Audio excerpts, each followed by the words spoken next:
పాకిస్తాన్ దాడులతో భారత్ ప్రతీకార దాడులకు దిగింది. పాకిస్తాన్లోకి చొచ్చుకెళ్లి మరీ భీకర దాడులు చేస్తోంది. అటు ఐఎన్ఎస్ విక్రాంత్ను నేవీ రంగంలోకి దింపింది. కరాచీ సీపోర్ట్పై భారత్ నేవీ అటాక్ చేసింది. కరాచీ పోర్టులో 10 భారీ పేలుళ్లు సంభవించాయి. భారత్ చేసిన మిసైల్స్ అటాక్లో పలు కంటైనర్లు ధ్వంసమయ్యాయి. కరాచీ పోర్ట్ పాకిస్తాన్కు చాలా కీలకం. పాక్ బిజినెస్ మొత్తం అక్కడి నుంచే జరుగుతోంది. కరాచీ నుంచే వివిధ దేశాలకు బిజినెస్ చేస్తోంది పాకిస్తాన్. అటు కీలకమైన కరాచీ పోర్ట్ను భారత్ నేవీ పూర్తిగా ధ్వంసం చేసేసింది. ప్రస్తుతం ఇంత సమర్థవంతంగా పనిచేసిన ఐఎన్ఎస్ విక్రాంత్పై చర్చ జరుగుతోంది. ఐఎన్ఎస్ విక్రాంత్ భారత నావికా దళంలో అత్యంత ఆధునిక స్వదేశీ టెక్నాలజీతో తయారు చేసిన ఎయిర్ క్రాఫ్ట్ క్యారియర్, అంటే విమాన వాహక నౌక. దీన్ని భారత్లోని కొచ్చిన్ షిప్ యార్డ్ లిమిటెడ్ సిఎస్ఎల్లో తయారు చేశారు. 2022 నుంచి అందుబాటులోకి వచ్చింది ఈ వాహక నౌక. ఈ ఒక్క నౌక భారత నావికాదళం శక్తి సామర్థ్యాలేంటో శత్రు సేనలకు చూపిస్తోంది. ఐఎన్ఎస్ విక్రాంత్ ఒక భారీ సముద్ర యుద్ధ నౌక. ఇది సముద్రంలో తేలుతున్న విమానాశ్రయం లాంటిదని చెప్పాలి.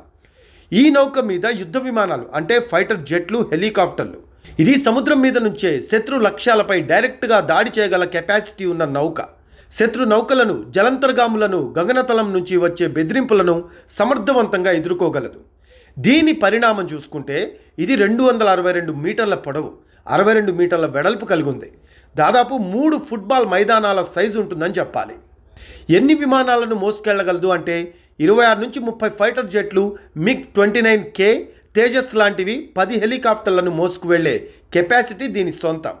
దీంట్లో ఎంతమంది సిబ్బంది ఉంటారు అంటే 1600 మంది సైలర్స్, పైలట్లు, సాంకేతిక నిపుణులు నౌకలో కూడా పనిచేస్తూ ఉంటారు. దీని పనితీరును సులభంగా అర్థమయ్యే రీతిలో చెప్పే ప్రయత్నం చేస్తారు. దీన్ని 3 భాగాలుగా విభజిస్తే మొదటిది చూసుకుందాం. విమానాల డెక్, అంటే రన్వే అనుకుందాం. ఈ నౌక పై భాగంలో ఒక రన్వే ఉంటుంది. ఇక్కడ ఫైటర్ జెట్లు టేకాఫ్ అండ్ ల్యాండింగ్ చేస్తాయి. ఇది STOBAR short takeoff but arrested recovery సాంకేతికతను ఉపయోగిస్తోంది. విమానాలు తక్కువ దూరం ఉన్న టేకాఫ్ చేస్తాయి. కేబుల్స్ సహాయంతో ఇవి ల్యాండ్ అవుతాయి. ఫర్ ఎగ్జాంపుల్, ఒక MiG-29K fighter jet Vikrant deck నుంచి టేకాఫ్ చేసి శత్రు నౌకను 300 కిలోమీటర్ల దూరంలో బాంబు దాడి చేసి తిరిగి వచ్చి నౌకపై ల్యాండ్ చేస్తోంది. సింపుల్గా చెప్పాలంటే ఇది సముద్రంలో తేలియాడుతున్న విమానాశ్రయం లాంటిది. రెండోది రాడార్లు, సెన్సార్లు, అంటే కళ్ళ లాంటివి అనుకుందాం. విక్రాంత్లో లేటెస్ట్ రాడార్లు MF స్టార్ ఉన్నాయి. ఇవి 250 కిలోమీటర్ల దూరంలో ఉన్న శత్రు విమానాలు, మిసైల్స్, నౌకలను ఈజీగా పసిగట్టగలవు. ఈ సెన్సార్స్ స్పెషాలిటీ ఏంటంటే శత్రు జలంతర్గాములను కూడా గుర్తించగల సెన్సార్ సిస్టమ్స్ కలిగి ఉండటం. ఫర్ ఎగ్జాంపుల్, శత్రు జలంతర్గామి హిందూ మహాసముద్రంలో దాక్కొని ఉంది అనుకుందాం. విక్రాంత్ రాడార్లు, సెన్సార్లు దాన్ని గుర్తించి హెలికాప్టర్లను పంపి టార్పెడోలతో నాశనం చేసే కెపాసిటీ ఐఎన్ఎస్ విక్రాంత్ సొంతం. అలాగే మూడోది ఆయుధాలు, రక్షణ వ్యవస్థలు, అంటే గన్లు, షీల్డ్ల గురించి చెప్పుకుంటే విక్రాంత్లో యాంటీ మిసైల్ సిస్టమ్లు, బరాక్ 8 యాంటీ ఎయిర్క్రాఫ్ట్ గన్లు, టార్పెడో లాంచర్లు ఉన్నాయి. ఇవి నౌకను శత్రుసేనల దాడుల నుంచి రక్షించే కెపాసిటీ దీని సొంతం.